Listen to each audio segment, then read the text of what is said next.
Salve, salve, galera! Sejam todos muito bem-vindos aqui ao Vencendo Concursos. Eu sou o professor Fábio Augusto, professor de informática, e nós vamos falar aí sobre o edital publicado dos Correios. Vamos fazer uma análise aí de informática a respeito do que foi cobrado pela banca IBFC. Vamos lá, acompanha comigo aí na tela.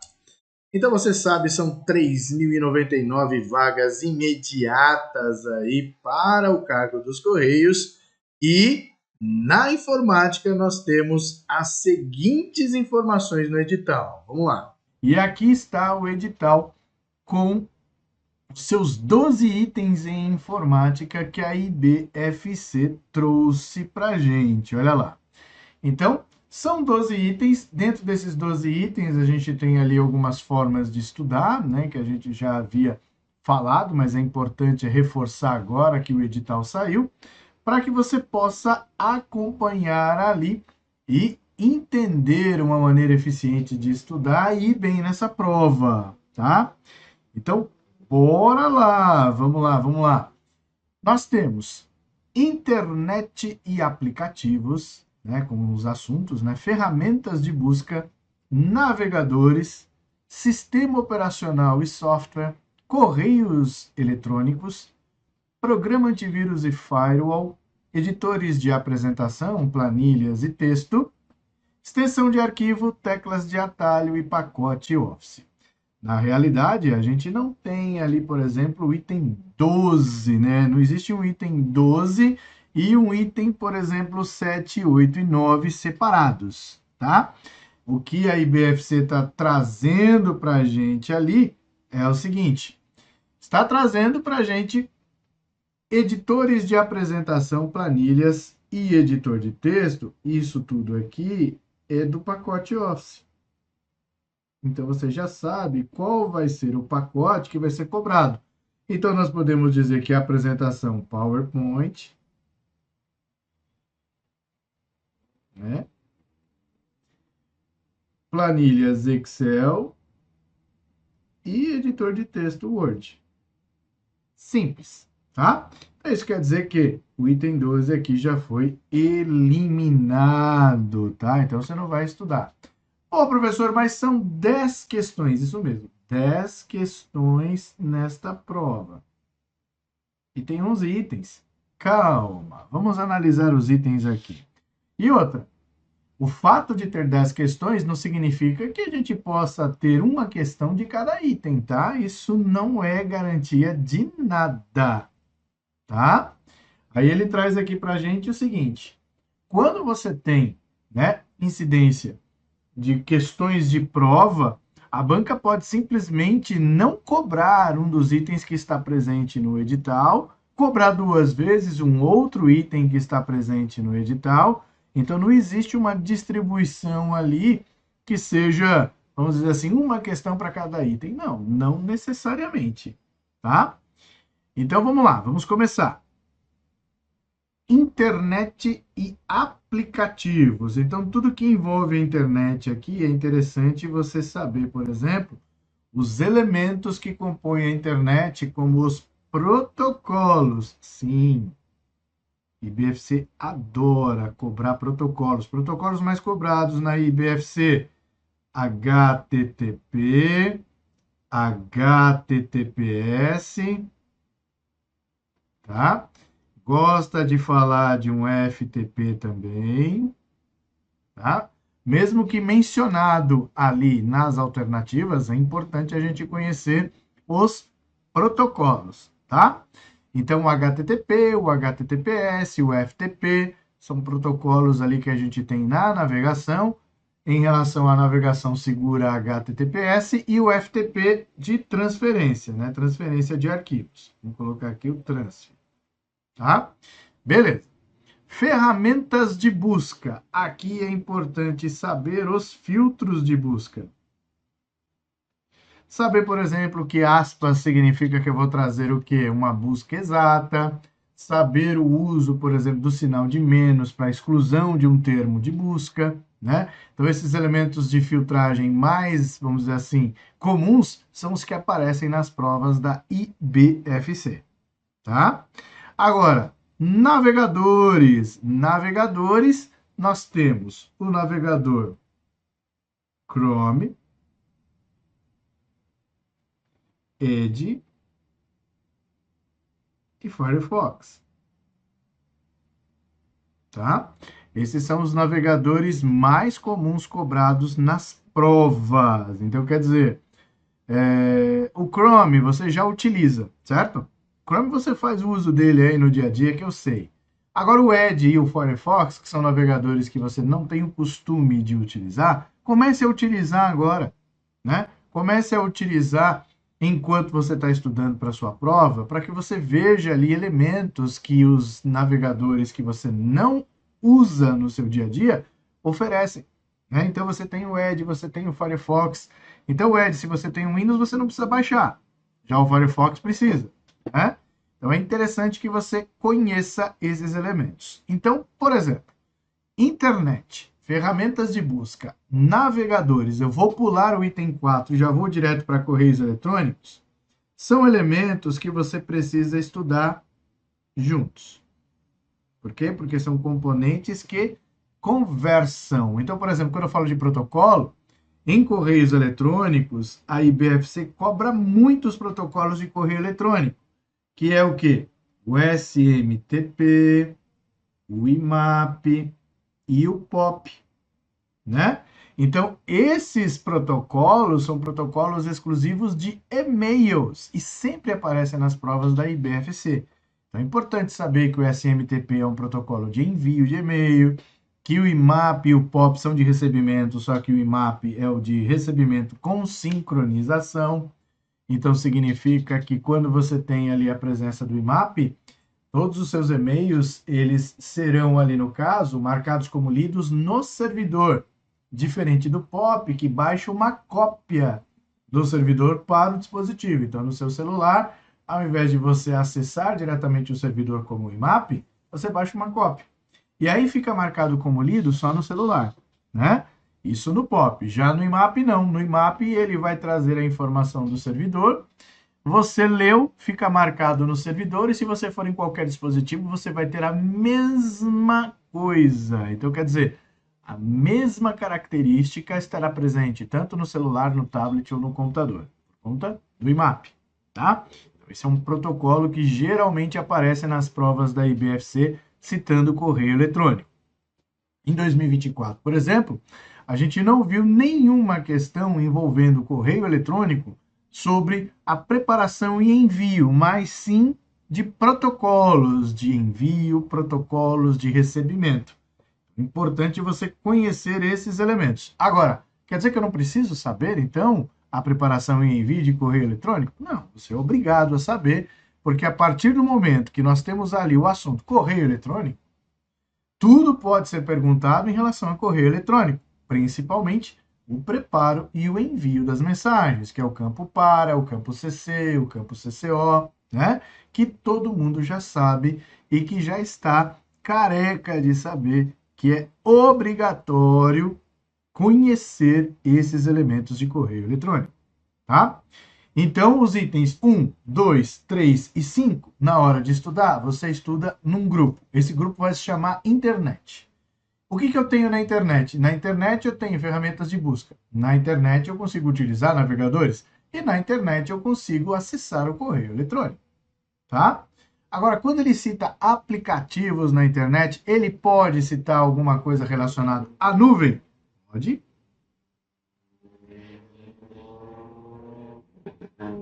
Né?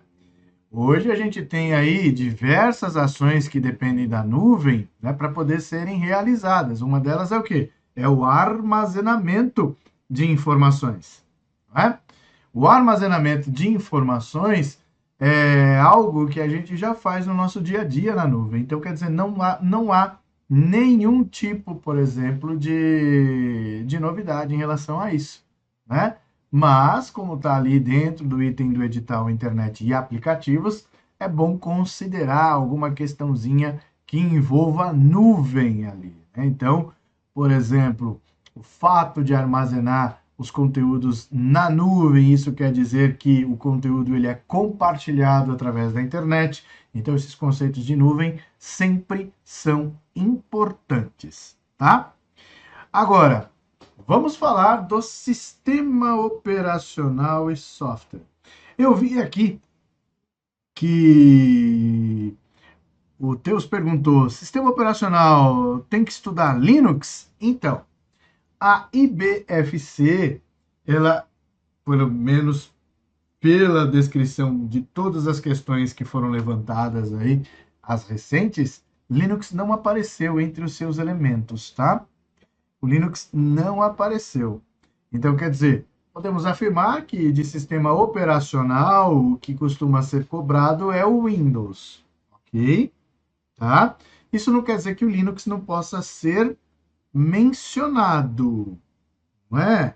Então, quer dizer, se citou sistema operacional, está aberto. Então, o Deus tem razão em fazer essa pergunta. Mas, pela característica da banca, quando nós vemos lá sistema operacional, aqui, vamos dizer assim, que o carro-chefe é o Windows, tá? O carro-chefe é o Windows. E quando se trata aqui de elementos de software, aí ele vai trazer, muito provavelmente, elementos de software relacionados ao Windows. Então, por exemplo, informações sobre o Windows, saber o que é um Windows de 32 bits, o que é um Windows de 64 bits, isso está relacionado a software, né? Saber, por exemplo, que o software ele pode ser um software do tipo shareware, que precisa de uma licença de uso, né? Saber que o software, no caso, vamos supor que por um acaso seja cobrado Linux, e aí o tipo de software que envolve o Linux é um software do tipo livre, que você pode baixar, né? Sem a licença de uma licença, sem a necessidade, né, de uma licença, né? Então, essas são as características que a gente tem em relação ao software. E o software é aquele que vai dar justamente a instrução para o hardware. Tudo que o hardware precisa fazer é o software que vai ali, no caso, né, informar através do sistema operacional o que o hardware deve fazer. Perfeito? Belezinha? Bom, agora eu vou apagar todos esses rabiscos aqui, porque nós já vimos os itens 1, 2, 3, 4 e 5. Vamos para o 6, beleza? Então, bora lá. Item 6. Programa antivírus e firewall. É extremamente importante saber separar o que é um e o que é outro. Antivírus, ele vai proteger malware, códigos maliciosos, vírus, vai spyware, é a função antivírus, tá? O firewall, ele não protege nada disso. Ele é uma, vamos colocar aqui, ó, barreira de controle de acesso, certo? Eu gosto de brincar que ele é o nosso porteiro. O que o porteiro faz? Controla quem entra e quem sai, não é isso? Né? Então, quem controla quem entra e quem sai é o nosso controlador de acesso, é o porteiro. E o papel do firewall é justamente impedir, por exemplo, que aplicativos que a gente tem instalado tenham acesso à internet de maneira sem autorização. Tanto é que quando a gente vai instalar qualquer programa, esse programa tendo acesso à internet, mesmo que seja para atualização do próprio programa, cabe ao firewall simplesmente permitir ou não. E durante a instalação aparece a janelinha para a gente permitir se aquele programa vai ter acesso à internet ou não, né? Então, esse é o papel fundamental do firewall. Essa barreira de controle de acesso, ela gera ali no caso algum tipo de proteção? Gera. Mas não confunda proteção com vírus. A proteção é impedir o quê? Invasão. Certo? Eu vou impedir uma invasão, eu vou impedir ali um acesso que é indevido. Então, é o papel do firewall fazer isso. Agora, a partir do momento que a gente tem ali a presença de um antivírus, aí ele vai fazer o papel dele de combater os vírus, ok? Então, não confunda, antivírus vai fazer o papel de combater vírus. Firewall não tem nada a ver com vírus. Fechou? Beleza, limpando novamente aí, nós temos os 3 itens aqui. Tá?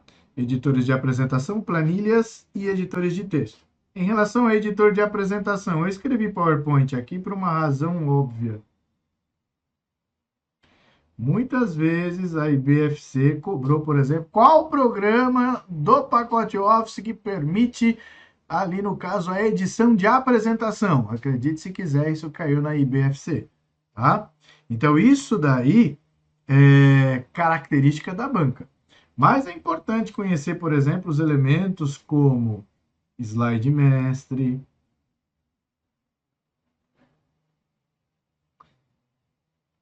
teclas de atalho,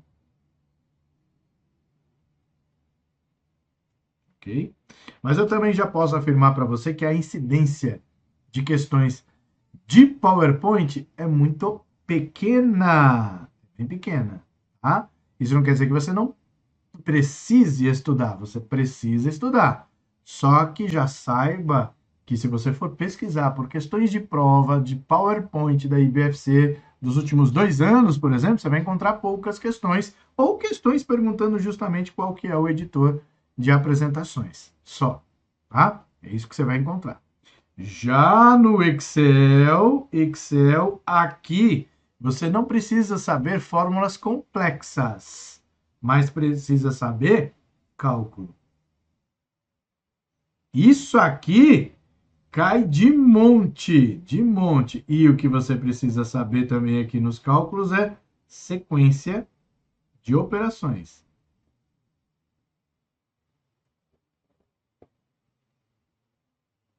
Tá? Então, sequência de operações é saber, eu faço primeiro multiplicação ou divisão, eu faço soma ou subtração. Quando eu tenho uma soma e uma multiplicação, o que eu faço primeiro? Isso é sequência de operações, não é informática, é matemática, mas como cai dentro de Excel, é importante, tá? É extremamente importante. Beleza? Editores de texto, o que a IBFC gosta de cobrar? Tecla de atalho. Vocês estão anotando aí ou não? E ferramentas de formatação.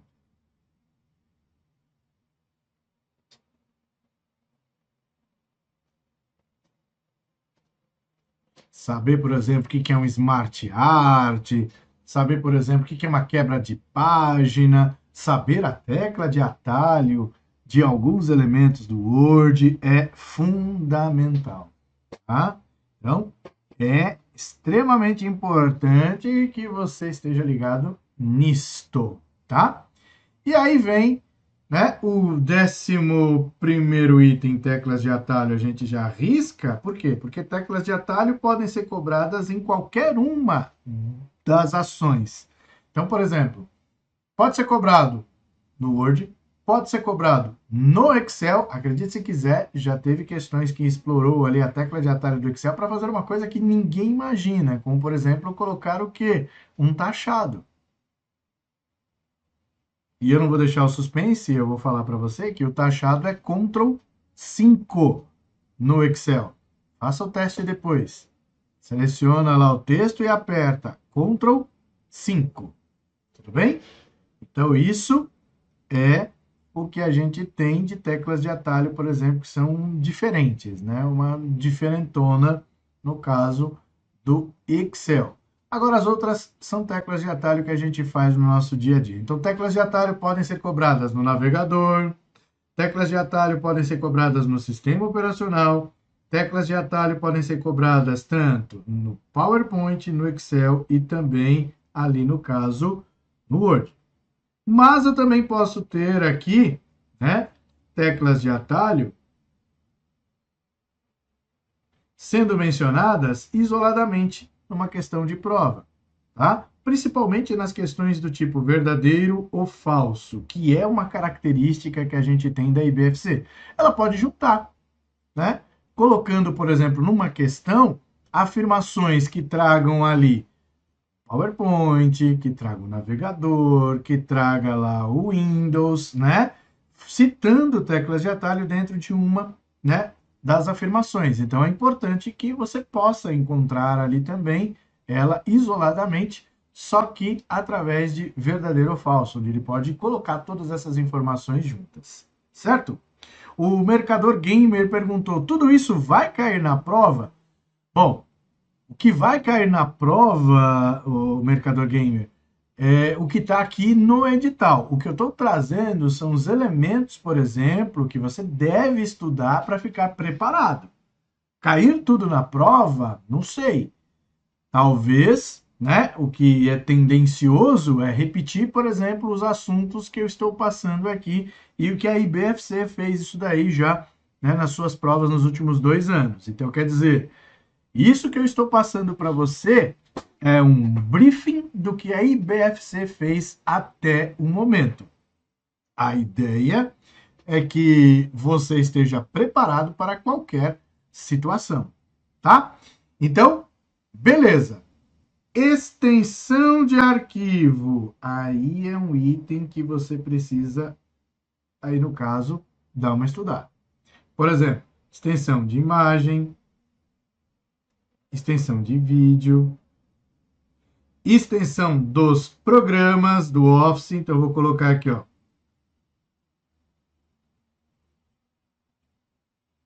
Programas Office. Saber a extensão do Word, que é DocX, saber a extensão do Excel, que é XLSX, saber ali no caso de apresentação do PowerPoint, que é PPTX, né? Então, ela pode explorar, inclusive, a tecla de atalho da forma que a gente utiliza, que é de compatibilidade, que é o PPT, né? Ao invés de ser PPTX ou PPT, não está errado, tá? Que é uma extensão do PowerPoint. Então, isso pode ser explorado sim, tá claro? Então, extensão de arquivo, é importante conhecer as principais extensões que a gente tem, tanto para imagem quanto para vídeo e também do pacote Office, tá? Conhecer as extensões também pertinentes aos programas do Windows. Então, saber, por exemplo, o que é um TXT, o que é um RTF, né? Todas essas são extensões que a gente tem. Um PNG, aqui no caso, a gente pode ter, além do PNG, um BMP, né? Então, por exemplo, esses dois são de imagens, que podem, ali no caso, ser associados ao programa Paint, dentro do Windows. Esses dois são de texto, só que esse é do bloco de notas e esse aqui é do WordPad, tá?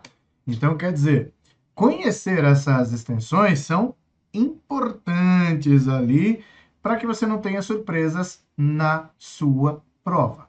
Fechou? Beleza. Então, bora lá conhecer, por exemplo, os itens, né? Que seriam as 10 questões da sua prova. Então, por exemplo, nós temos internet, ferramentas de busca, navegadores e correios, aqui no caso, eletrônicos. Só aqui, por exemplo, a gente tem, né, 4 assuntos que poderiam gerar 4 questões? Poderiam gerar 4 questões aqui, ó. Tá? Uma questão de internet, uma questão ali que de internet pode explorar, né, inclusive a nuvem, pode explorar protocolos e tudo mais. Ferramentas de busca, uma questão de filtro de busca. Navegadores, uma tecla de atalho de navegador. E também correio eletrônico, a gente pode encontrar aqueles protocolos que eu já havia mencionado para você. Então aqui a gente tem tendencioso 4 questões. Sistema operacional, podemos ter aqui, ó, mais uma questão. Se a gente pensar democraticamente, isso não quer dizer que software a gente também possa ter uma, né? Então aí já são 6 questões, restaram 4 questões. Então percebe que a gente tem programa de antivírus, editores de apresentação, editores de planilha, editores de texto, extensão de arquivo, tecla de atalho e, aqui no caso, o pacote Office, a gente já risca porque a gente já sabe que eles estão envolvidos ali. Então, se a gente contar aqui no caso, temos 6 itens. Se eu tiver uma questão aqui que envolva antivírus e firewall, uma só. Uma de PowerPoint. Uma de planilha. Uma de editor de texto, já matou a extensão de arquivo ficar fora, certo? Porém, numa dessas questões, a gente pode ter o verdadeiro ou falso. E no verdadeiro ou falso, ele pode misturar as informações. E aí, todos esses elementos são elementos que você pode, ali no caso, né, encontrar questões sobre eles. E nós vamos ver isso aqui agora. Olha só que bacana. Por exemplo, separei aqui para você um exemplo de questão que envolve ali os correios eletrônicos. Então tá lá, ó, você tá vendo que a prova é da IBFC, que é do ano de 2024, tudo recente, baseado aqui na análise do edital que a gente acabou de ver, ele traz ali pra gente, ó, o envio de e-mails é comumente utilizado no dia a dia das corporações para troca de mensagens institucionais e comerciais. Assinale a alternativa que apresenta qual protocolo comumente é utilizado para enviar e-mails. Qual o protocolo de envio aí, gente?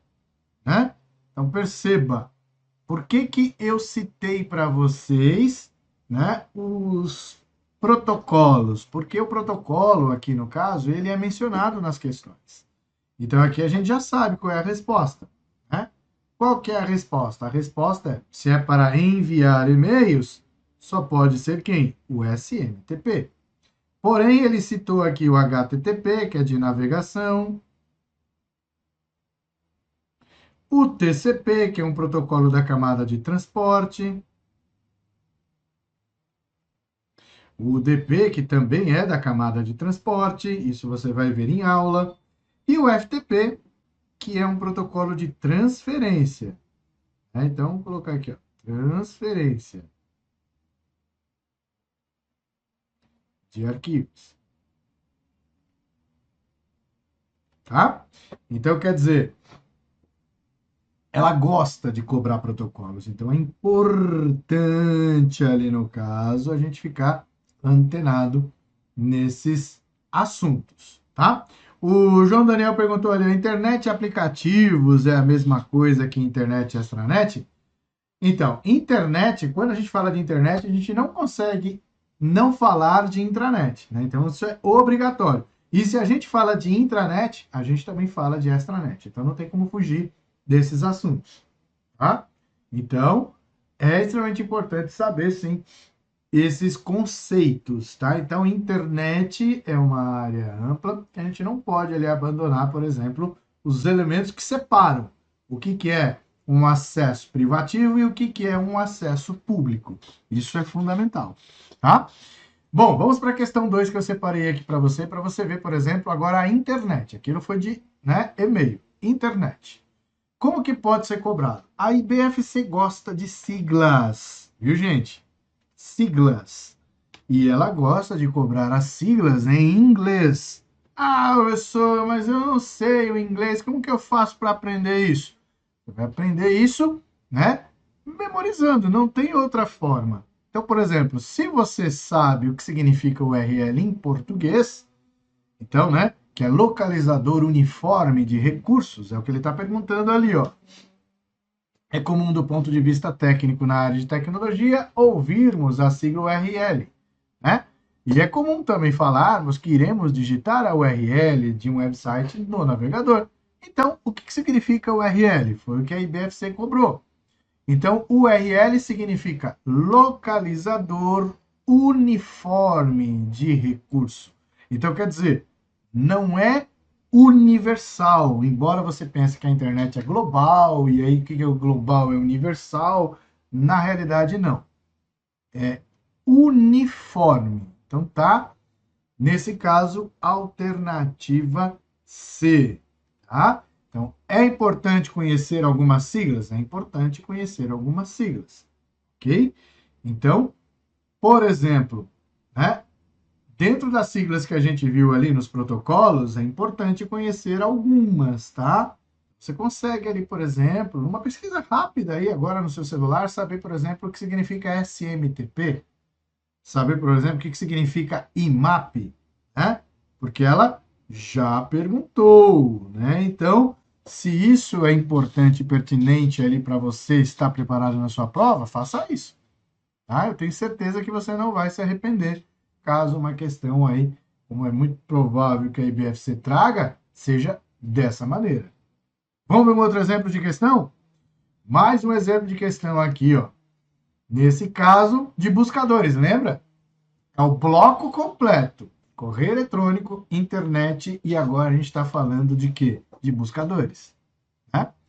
Então, buscadores são constantemente utilizados por todos para buscar uma determinada informação. Estes buscadores realizam centenas de buscas em sites indexados, quando se utiliza aspas duplas em uma pesquisa online. Assinale a alternativa que apresenta qual é o efeito mais comum nos resultados do mecanismo de busca. Ele traz lá: busca por imagens, busca por correspondência exata, busca por sinônimos, exclusão de palavras-chave ou busca por vídeos. E aí? Qual é a palavra-chave que a gente tem aqui, por exemplo, na questão? A palavra-chave que a gente tem aqui é utilizar aspas duplas. Então, a partir do momento que você sabe que aspas duplas, eu estou ali no caso trazendo a correspondência exata, já mata a questão. Mas é importante saber que nessa questão ele traz elementos que realmente os buscadores costumam ali no caso oferecer hoje em dia, que é a busca por imagens, que no caso a gente tem o Google Lens, não é?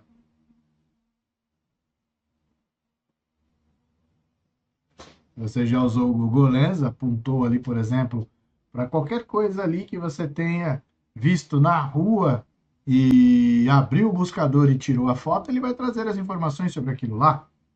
Busca por sinônimos é só você digitar o que você quiser lá no Google que ele vai trazer já os sinônimos. Se você pesquisar casa, quais são os sinônimos de casa? Ele vai trazer apartamento, ele vai trazer lar, ele vai trazer acomodações, ele vai trazer qualquer coisa relacionada ali, no caso, à casa. Exclusão de palavra-chave é trabalhar com sinal de menos. Né?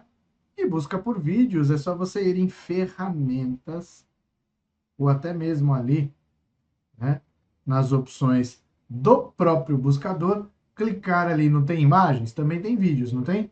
Você já filtra os resultados por vídeos. Né? Outro elemento importante e pertinente é lembrar que em ferramentas do buscador você pode filtrar por data. E isso a IBFC já cobrou também. Filtrar por data quer dizer o seguinte: eu quero os assuntos que foram ali, né, publicados na última semana. Ele vai trazer aquela informação que foram publicados na última semana, sem trazer as informações antigas. Então, isso em ferramentas, eu tenho a opção lá, né, que ele traz em qualquer data, você troca pelo filtro que você realmente desejar. Fechou? Mais um assunto, ó. Agora, extensão. Olha lá. Então, tá aqui, prova de 2024 também. Arquivos em geral possuem extensões. Dessa forma, assinale a alternativa que apresenta qual é o formato de arquivo padrão para documentos criados no Microsoft Word. Então, ó, já dei um adianto para vocês agora, né? Então, quer dizer, você já sabe que desculpa, a extensão do Microsoft Word é DocX, certo? Agora, PDF. A gente tem no Acrobat, né? O mais comum, certo? Programa. Hoje os navegadores abrem PDF também, ok? Tá? TXT, bloco de notas. HTML, extensão de páginas da internet.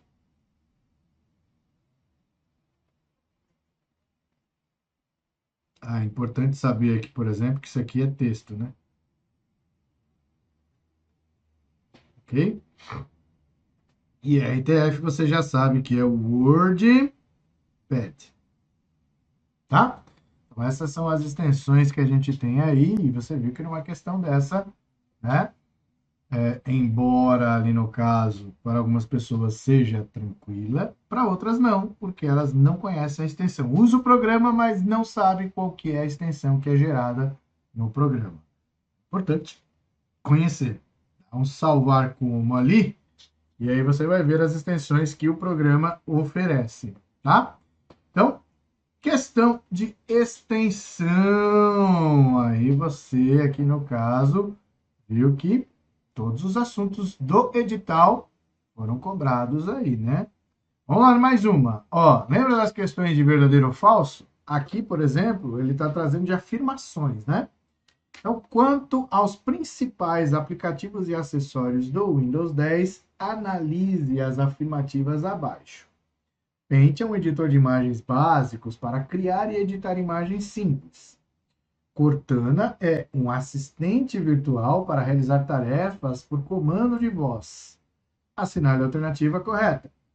As duas afirmativas são verdadeiras. A afirmativa 1 é verdadeira, a 2 é falsa. A afirmativa 2 é verdadeira e a 1 é falsa. As duas afirmativas são falsas. E aí?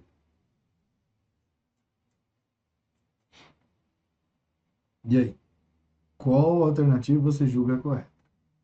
O Paint é um editor de imagens básico? É um editor de imagens básicos utilizado ali para a gente criar e editar imagens simples. É verdade? É verdade. Tá? Então, o Paint, ele traz essa característica para a gente. Mas, e a Cortana? A Cortana é realmente isso? Né? Um assistente virtual do Windows 10? É um assistente, sim, do Windows 10. Ah, mas ela não existe mais. Não é que ela não existe mais. Ela deixou ali, no caso, né, de, de ser utilizada porque chegou ali, no caso, o Copilot. Mas ela existe, viu, gente? O fato dela não estar mais ali, no caso, sendo utilizada, não quer dizer que ela não existe. A Cortana ainda tem. Então, portanto, as duas afirmativas são verdadeiras. Se você jogar na busca do seu Windows aí e digitar Cortana, ela vai listar.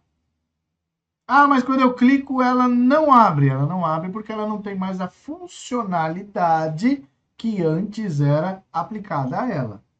Porque com a inteligência artificial do Copilot, isso foi substituído. E aí, claro, que tudo que é novidade fica muito melhor, né? Que foi o que exatamente aconteceu. Perfeito? Beleza? Bom, vamos para a próxima questão. Mais uma questão aqui agora. E de teclas de atalho. É sim, as teclas de atalho estão presentes, né? Então, quer dizer, no editor de texto Word, né, muitas vezes é necessário inserir uma nova página em um documento. Assinale a alternativa que apresenta o atalho de teclado que permite inserir uma nova página. E aí, ó? Tá vendo? Então, quer dizer, você já está vendo que está citando o Word, mas está citando quem? Teclas de atalho, que é um item que está presente lá no seu edital. Então, a partir do momento que você encontra isso aqui, é importante saber o que cada uma dessas ações costuma fazer, né? Então, por exemplo, Enter, Enter faz o quê? Enter, Enter não faz nada. Simplesmente você está, né, quebrando ali o parágrafo duas vezes. Ctrl Enter. Ctrl Enter, eu quebro a página, ou seja, eu insiro uma nova página. Né? Então, é essa característica que a gente tem aí para responder a questão. Ok? Tab Enter. Tab Enter dentro do Word nada acontece. Né? Eu aperto o Tab, ele vai fazer a tabulação, e o Enter, ele vai mudar ali para mim o quê?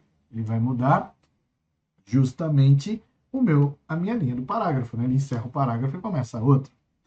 E Ctrl Shift Enter. Ctrl Shift Enter dentro do Word faz o quê? Quem sabe? Nada. Agora Shift Enter, só o Shift Enter. Eu quebro linha. Quebra uma linha. Sabe o que é quebrar linha? É simplesmente, ao invés de dar Enter, ele joga a linha mais para baixo, fazendo um novo parágrafo. Se eu aperto Shift Enter, ele vai simplesmente quebrar a linha e fazer com que a linha fique coladinha na linha de cima. Tá? Então, essa é a característica que a gente tem ali. Beleza? Tecla de atalho é um assunto que você precisa o quê? Praticar. Decorar não é a solução. E o temido está aí, o Excel, olha lá, prova de 2024, ele traz ali para a gente o seguinte, uma planilha eletrônica que vai ter esse formato na prova, não é um print do Excel, ele vai trazer assim, do jeito que você está vendo, e sempre fazendo referência, quando for para fazer cálculo, à célula C2. Sempre. Características da IBFC. Então, assinale a alternativa que apresenta a fórmula correta que está embutida na célula C2. Então, na célula C2, a gente tem o quê? Olha lá, 9. Né? Então, qual alternativa traz para a gente o resultado 9? Para isso, você precisa lembrar o quê? A sequência de ações que devem ser calculadas. Não é? Então, na matemática, quando a gente tem soma e subtração, a gente tem que fazer o quê? O que aparecer primeiro. Então, é da esquerda para a direita. Tá? Então, é só colocar os valores aqui. Quem é C1? C1 é 7. Quem é B2 aqui é 2. Quem é o A1? O A1 é 5. Quem é B1? O B1 é 4. E o A2 é 3. Se você faz 7 mais 2, vai dar 9. 9 menos 5 vai dar o quê? 4. 4 mais 4 vai dar 8. Menos 3 vai dar 1. Tem que dar 9. Então, o A já era. Vamos para o B. 7 menos 2 vai dar 5. 5 mais 5 vai dar 10. 10 menos 4 vai dar 6. 6 mais 3 vai dar 9. Então, esse daqui dá 9 e a alternativa correta é ela. E acabou. Você não precisa fazer mais os cálculos dos outros. Concorda comigo? É dessa maneira que a gente encontra as questões de Excel dentro da IBFC. É aquilo que eu falei. Tem que estar preparado para o cálculo. Então, cálculo é uma coisa que acontece na IBFC dentro das questões de Excel. Ok? Beleza? Muito bem. Então, bora para mais uma questão que eu separei para você. Olha lá, questão de software. Olha lá. Existem sistemas operacionais, né, de 32 bits e também de 64 bits. Assinale a alternativa que explica corretamente um sistema operacional de 64 bits. A. É um sistema operacional que suporta apenas 64 programas simultâneos. B. É um sistema operacional que requer no mínimo 64 GB de RAM. C. é um sistema operacional otimizado para processadores de 64 núcleos. D. É um sistema operacional que utiliza instruções de 64 bits para processamentos de dados. Então, se você analisar, né, a alternativa A fala que suporta 64 programas simultâneos. O 64 não tem nada a ver com programa simultâneo, então a gente já pode, né, riscar. O fato de ser 64 bits não significa que ele tem que ter no mínimo 64 GB de RAM, então você também já pode riscar. Depois, um sistema operacional é otimizado para processadores de 64 núcleos. Imagina, 64 núcleos seriam 64 processadores dentro de um só. Então, isso aqui também não é verdade. Aí sobrou para a gente a alternativa D. Mas uma característica do sistema operacional de 64 bits é permitir que você tenha ali, no caso, o reconhecimento de memória RAM acima de 8 GB, tá? Então, maior que 8 GB, o 64 consegue reconhecer. O 32 bits enxerga até 8 GB, tá? Eu coloco até menor que 8. Na realidade, ele nunca enxerga 8 GB, ele enxerga 7, alguma coisa, tá? É o de 32 bits. Então, se você tem um computador com 32 bits no Windows, né, com 32 bits, e coloca um pente de 16 GB, você está jogando 8 GB fora. Na realidade, não é que você está jogando fora, é que ele não vai reconhecer, tá? Ele não vai utilizar o 8 GB, ele vai utilizar apenas 8 GB, que é o máximo que ele consegue quando 32 bits. Agora, quando 64 bits, tranquilamente, essa ação aqui, ela é reconhecida. Tá claro? Vamos para mais uma questão que eu separei para você, para a gente bater o edital. Ó, tá aqui, ó. Verdadeiro ou falso em relação ao editor de texto Word, ó. O Word, ele oferece uma ampla gama de opções de formatação de texto, incluindo o tamanho da fonte, tipo da fonte, estilo da fonte e cor da fonte. É verdade? É verdade. Por aqui o V. Então já não pode ser nem C nem D. Olha como é fácil, tá vendo como é legal?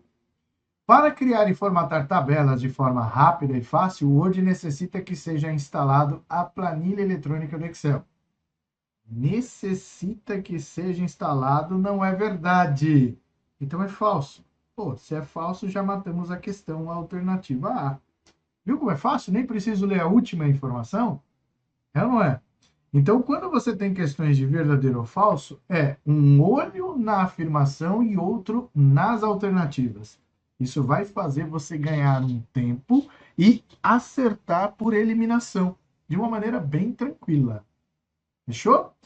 Só vamos falar lá que, ó, ele diz que só na última versão do Word é que existe a opção de proteger documentos com proteção de senha. Não, desde a primeira. Desde a primeira. Né? Então, não é verdade a última afirmação. E aqui eu trago para você a questão de PowerPoint. Olha lá, estava faltando esse item aí do edital, o PowerPoint. Então ele fala, o PowerPoint oferece vários modos de exibição, cada um projetado para atender diferentes necessidades durante o processo de criação e apresentação de slides. Assinale a alternativa que apresenta o nome do modo de exibição do PowerPoint que permite visualizar os slides em miniatura e reorganizá-los facilmente. É aquele modo que aparece aqui assim, ó, os slides dessa maneira aqui assim. Slide 1, slide 2, 3. E se você quiser trocar a ordem aqui arrastando, você consegue facilmente. Qual o nome deste modo, né, utilizado no PowerPoint para que a gente possa ali reorganizar os slides e enxergá-los dessa forma, né, em miniatura.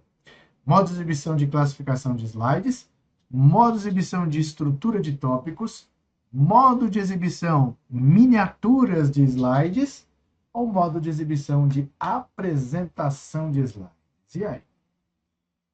Qual modo de exibição que você acha que é utilizado para esse tipo de ação no PowerPoint? O PowerPoint ele traz o modo normal, o modo de classificação de slides, ele traz o modo de apresentação, o modo também que a gente tem, que nós chamamos de leitura, tá?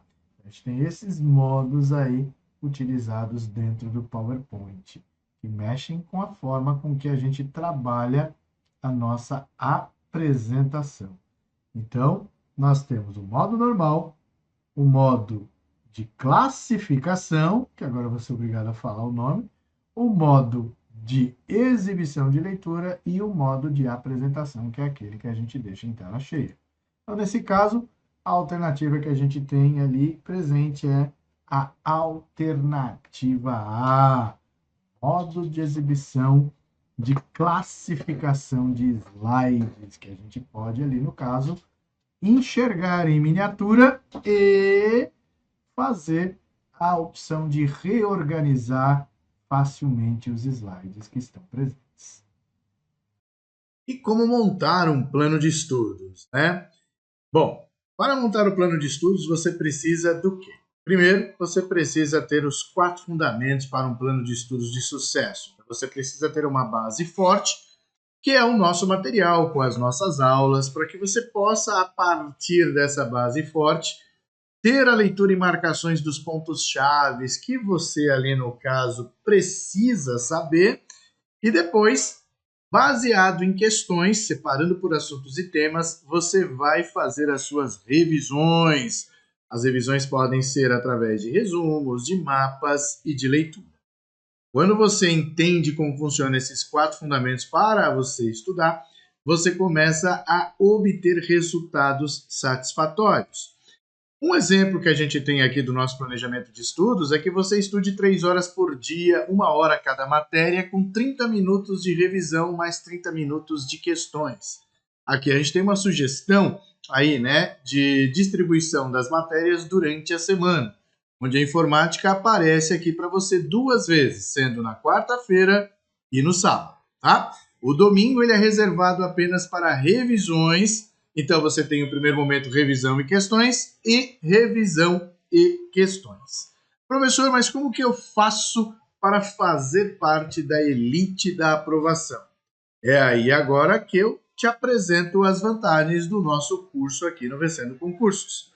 Você tem aí o Gabaritando Correios, agente dos Correios, onde o acesso é imediato, o acesso é ilimitado, você tem teoria, questões comentadas, material em PDF das aulas e como bônus você tem ali 2 simulados, onde você tem revisões pós-edital, semana da reta final e véspera da prova. O que mais que você tem? Você tem a apostila Agente dos Correios, que é um material em PDF separadas por matérias com todos os assuntos do edital, teoria e questões comentadas. Você também tem um caderno de questões com questões gabaritadas, e são milhares de questões separadas por matéria para você poder treinar. E você tem aí, ó, Gabaritando Correios, que é o curso, mais a apostila, mais o caderno de questões, isso sairia 12 de R$ 39,65 ou 397 à vista. Mas você não vai pagar isso, você vai pagar apenas 12 parcelinhas de R$ 19,65 ou R$ 197 à vista. Então, basta você clicar no link que está aqui embaixo na descrição desse vídeo e adquirir agora mesmo o seu curso. Fechou, gente? Então, não deixe para depois. O quanto antes você começar a estudar, você já sabe que a prova aí já é em dezembro. Quanto antes você começar a estudar, melhor, para você poder fazer as suas revisões com calma e gabaritar a informática nessa prova. Lembre-se, são 10 questões e essas 10 questões podem fazer total diferença. Fechou? Então eu fico por aqui, um forte abraço para você e até a próxima. Valeu!